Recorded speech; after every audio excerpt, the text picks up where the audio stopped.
Hi everybody, what's going on? It's your friendly neighborhood commissioner. Let's get to it right now. We are the National Beatdown League.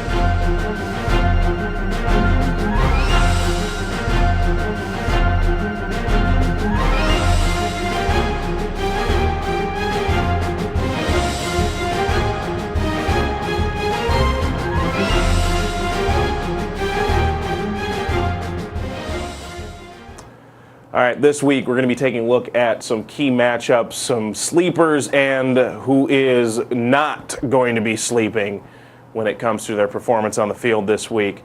We got some very key matchups between some members of the NBL, and we got some very interesting matchups just in the NFL in general.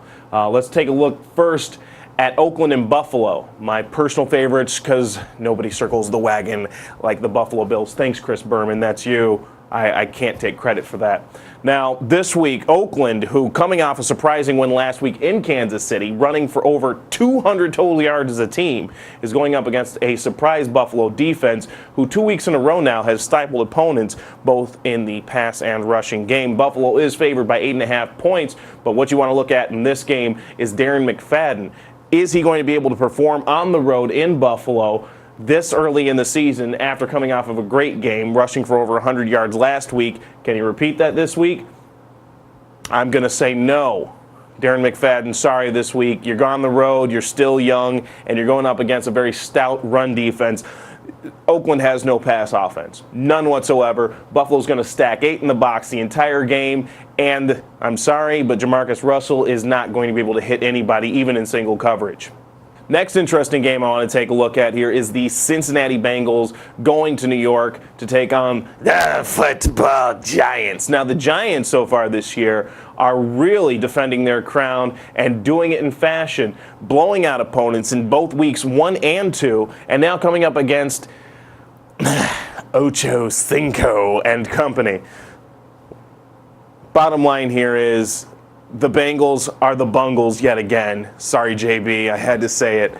But Cincinnati's not going to be able to pull off anything in this game. They'll be lucky to get 13 points, and Ocho Cinco should be going for double cero instead.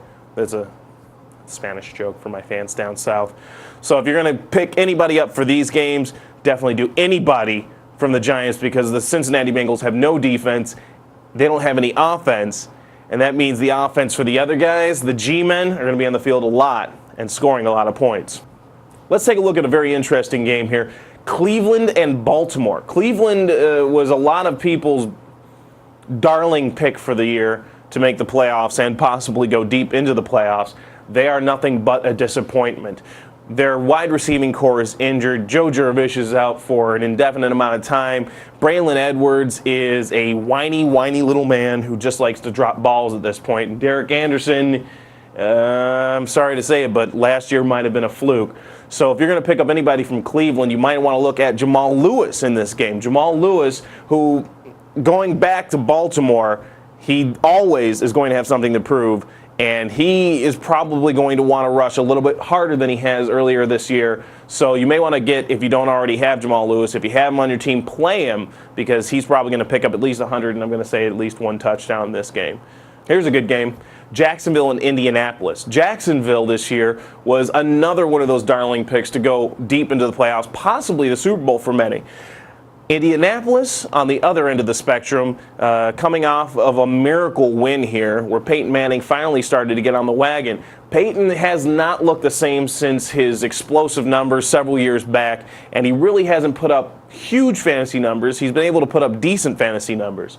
But what's really important is in this game is the fact that Jacksonville really has something to prove. If they lose this game, they are in deep trouble in that division in the AFC South. And Indianapolis will definitely have the edge there, seeing how Jacksonville will now be 0-3 should they lose this game. Expect Jacksonville to play hard, expect that defense to play hard, and expect a very closer game than what people are probably predicting.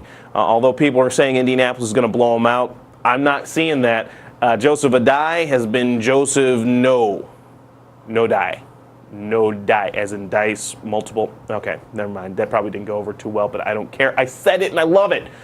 So Joseph Adai not so good. I think this is going to be a low-scoring affair, defensive battle between these two teams. Even though Bob Sanders is out for the next couple of months, I still think that Indianapolis defense can get it done against an offense in Jacksonville that really hasn't been able to produce on the ground or in the air this year. Okay, here it is. The big fantasy game of the week. Each week has one. Last week it was Dallas versus the Eagles. This week it's going to be Dallas again, except they're going up against Green Bay. Dallas has no defense. I'm sorry, you have no defense in D. How does D not have defense? I don't know. I'm just a guy with my own little vlog here. Dallas this week going up against Green Bay and their new captain in Aaron Rodgers, who has, much to my chagrin, been playing out of his brain.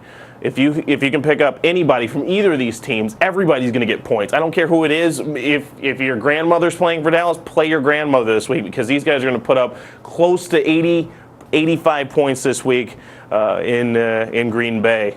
So definitely, if you can get anyone, go out and grab them from these guys.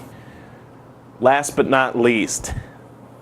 No, last and least. I'm going to go over what the New York Jets versus the San Diego Chargers. San Diego used to have a running back by the name of LaDainian Tomlinson. Perhaps you've heard of him. Garbage. Okay. Maybe after week 3 he's going to perform, but generally speaking, the first couple of weeks of every season he kinds to just not do so much. Maybe it's because he doesn't like to go to training camp. Maybe it's because he doesn't like to practice. And speaking of which, he's actually not practicing during the week because he has a bum toe. So if you've got LT, you might want to switch out LT for anybody else, because he's probably not going to get much more than 35, 40 yards in this game. He might come in. He does have a way of finding a touchdown in the end zone. He really does have a nose for that. So it's a coin toss with LT. However, with the New York Jets and Brett Hart, number 4, what can you say? He decided to go to the Jets.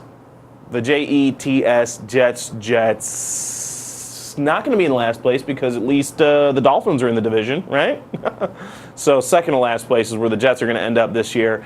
Brett Favre, unfortunately, Jericho Cotchery, who is my favorite wide receiver to say, Jericho Cotchery is not the answer for you. You don't really have too many weapons on that team. Thomas Jones is okay, but unfortunately the management there, the head coaching there, yeah, man genius, man no. I'm sorry. Man genius, not so much. Not so much. So Brett Favre, you should have gone to Tampa Bay. You would have been a fantasy guru down there. Or I'm the fantasy guru. You would have been a fantasy stud. Fantasy stud? Okay. You would have been a fantasy stud down there. Not in New York. I'm sorry, buddy. You're going to win maybe 6, maybe 7 games this year, which for New York Jets fans, it's an improvement, right? Yeah? No? All right, well, that's been the National Beatdown League's Fantasy Focus. I hope you guys enjoyed it. We're going to do this every week here, so come back, join me for more of my wise input, output, put in either direction. You know, I'm here for you guys. I'm here for you. This is the NBL, and you're going to get beat down.